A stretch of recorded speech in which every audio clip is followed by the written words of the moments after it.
Olá! Que bom ter vocês conosco. Nós somos uma Iado.geek, curadoria de notícias por Gordo Geek. Hoje é domingo, 1º de junho de 2025. E nessa edição a gente vai mergulhar fundo numa operação militar ucraniana. É, bastante ousada, viu? Um ataque massivo com drones e o alvo.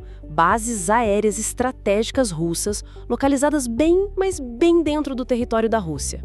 Exatamente. A gente recebeu um monte de material sobre isso, tem reportagens internacionais, tipo UON, BBC News. Temos também comunicados oficiais dos dois lados, Ucrânia e Rússia, posts do presidente Zelensky, análises bem detalhadas sobre essa operação, a tal teia de aranha. Então, vamos desvendar os detalhes dessa ação e o que ela pode significar, né? Vamos lá, começando pela descrição do ataque em si. O nome que deram foi Operação Teia de Aranha, ou Pavutina em ucraniano. Fontes como a Ucrânia 01 e a UON detalham que foi um ataque coordenado pelo Serviço de Segurança da Ucrânia, o SBU. E o objetivo era atingir, 4 ou 5 bases aéreas russas simultaneamente. Puxa, simultaneamente. E o alcance disso é que chama atenção, né? Porque uma das bases, Belaya, fica lá na Sibéria. Isso dá mais de 4.000 quilômetros da fronteira ucraniana. Imagina só a distância. É impressionante. E não foi só ela. Outros alvos incluíram a base de Olenha, que fica lá no Círculo Polar Ártico, Diaghilevo e Ivanovo também. As fontes são unânimes. Foi o ataque ucraniano mais profundo em território russo já registrado. Uma marca histórica, de certa forma. Realmente. E como eles conseguiram fazer isso? A metodologia deve ter sido algo diferente. Ah, foi sim. Bem diferente e engenhosa. Fontes como Ucrânia 01, 02 e até a 05 entram em detalhes.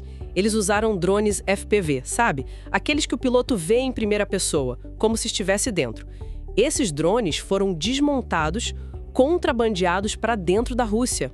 Como assim? Escondidos, em caminhões que tinham cabines ou contêineres de madeira modificados, uma coisa meio cavalo de Troia moderno, sabe?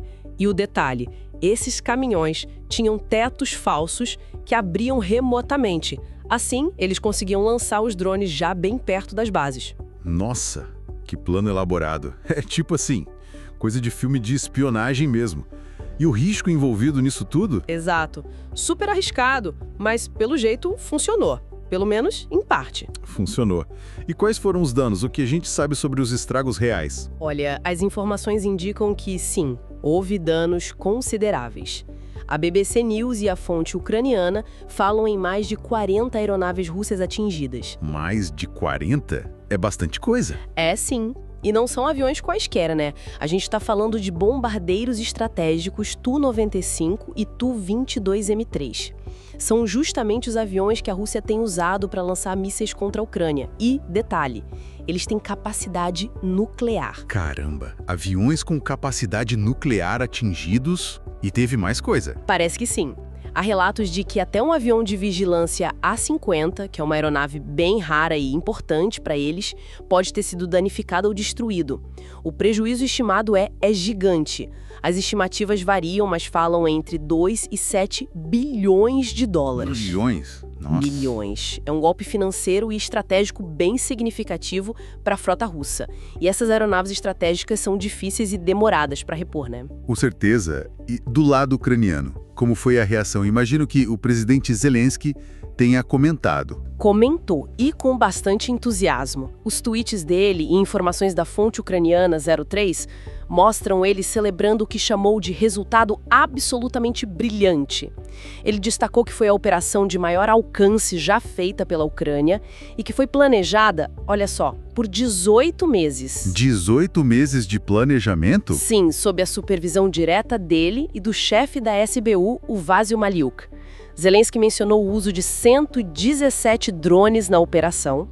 E um ponto importante que ele fez questão de frisar: os agentes ucranianos envolvidos na operação em solo russo foram retirados do país a tempo em segurança. Uau! E tem a questão do timing também, né? Porque isso aconteceu bem perto de negociações de paz, se não me engano. Exatamente. um timing muito estratégico. O próprio Zelensky conectou publicamente essa operação às negociações de paz.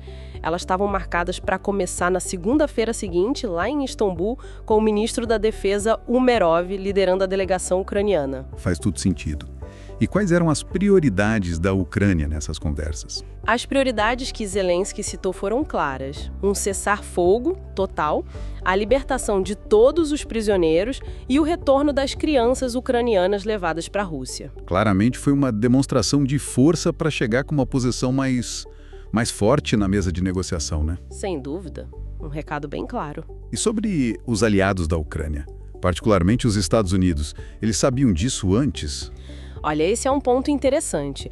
A fonte ucraniana 04, e isso foi confirmada pela CBS News, afirma que a Ucrânia não informou os Estados Unidos previamente sobre este ataque específico. Não avisaram. Não, a Casa Branca, segundo essas fontes, não sabia de antemão. A mesma fonte, Ucrânia 04, até menciona que a administração Trump não foi notificada e que o ex-presidente Trump foi visto jogando golfe no dia do ataque. A Casa Branca, na época, não comentou imediatamente.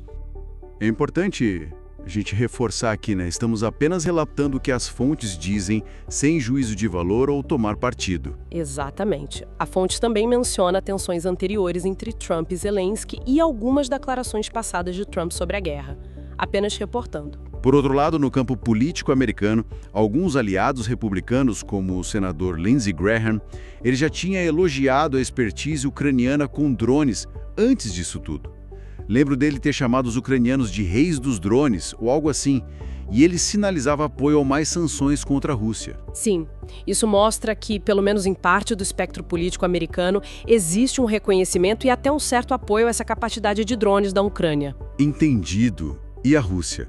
Qual foi a reação oficial de Moscou a um ataque dessa magnitude e profundidade? Bom, a Rússia confirmou os ataques. O Ministério da Defesa russo, como reportado por Ucrânia 06 e pela WION, classificou a ação como atos terroristas. Era de se esperar essa classificação. Interessante eles confirmarem isso. E analistas, o que disseram sobre o impacto disso? Teve um especialista, o Dr. Samleny, que falou com a WION. Ele fez uma comparação bem cinematográfica. Disse que a audácia da operação lembrava o ataque à Estrela da Morte em Star Wars. Nossa, uma comparação forte. É sim, e ele foi além. Questionou a capacidade da Rússia de retalhar de forma imediata e equivalente por causa das perdas significativas de aeronaves. E a conclusão dele foi que isso provavelmente enfraqueceu a posição de Moscou nas negociações de paz que estavam para começar. Faz sentido. E chama atenção uma coisa que a fonte ucraniana 06 aponta: o silêncio do presidente Putin.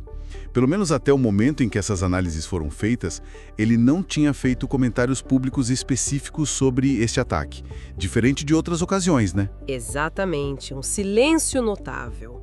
Enquanto isso, outros políticos russos, como a parlamentar Svetlana Jourova, seguiram a linha oficial do Ministério da Defesa. Ela também chamou a operação de terrorista e disse que o timing foi calculado para pressionar a Rússia justamente antes das conversas em Istambul. Entendi. E esse ataque ucraniano não veio do nada, né? Teve um contexto recente de ataques russos também. Verdade. É importante lembrar que este ataque ucraniano aconteceu logo depois que a Rússia lançou o que foi descrito como seu maior ataque com drones contra a Ucrânia. A fonte ucraniana e o jornal O Globo mencionam 470 drones russos lançados nesse ataque anterior. Então, parece mesmo uma escalada nessa guerra de drones. Uma dinâmica de ação e reação, talvez? Pode ser, e essa operação ucraniana, sem dúvida, acabou expondo vulnerabilidades bem significativas na defesa aérea russa, especialmente para proteger alvos tão estratégicos e tão distante da linha de frente. Com certeza. Agora, uma pergunta que sempre surge nesses momentos de escalada, ainda mais envolvendo aeronaves com capacidade nuclear.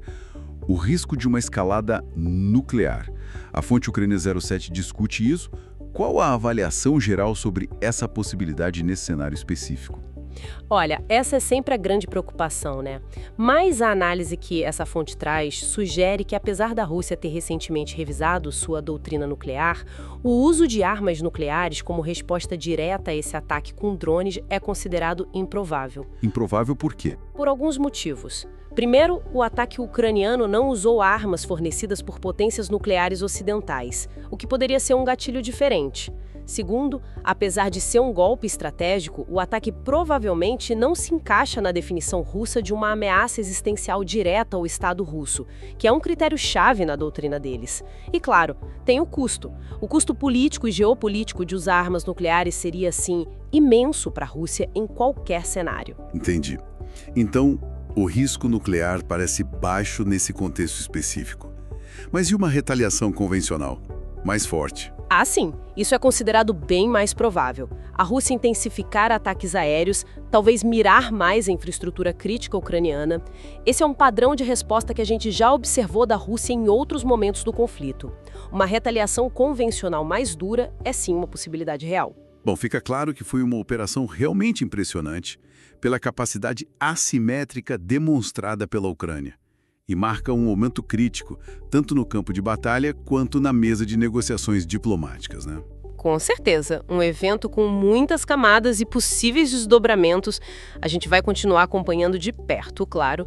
Por essa edição é só. E se vocês gostaram desta análise aprofundada, não deixem de comentar, curtir e compartilhar. Isso ajuda muito a gente. Agradecemos demais a companhia e até a próxima!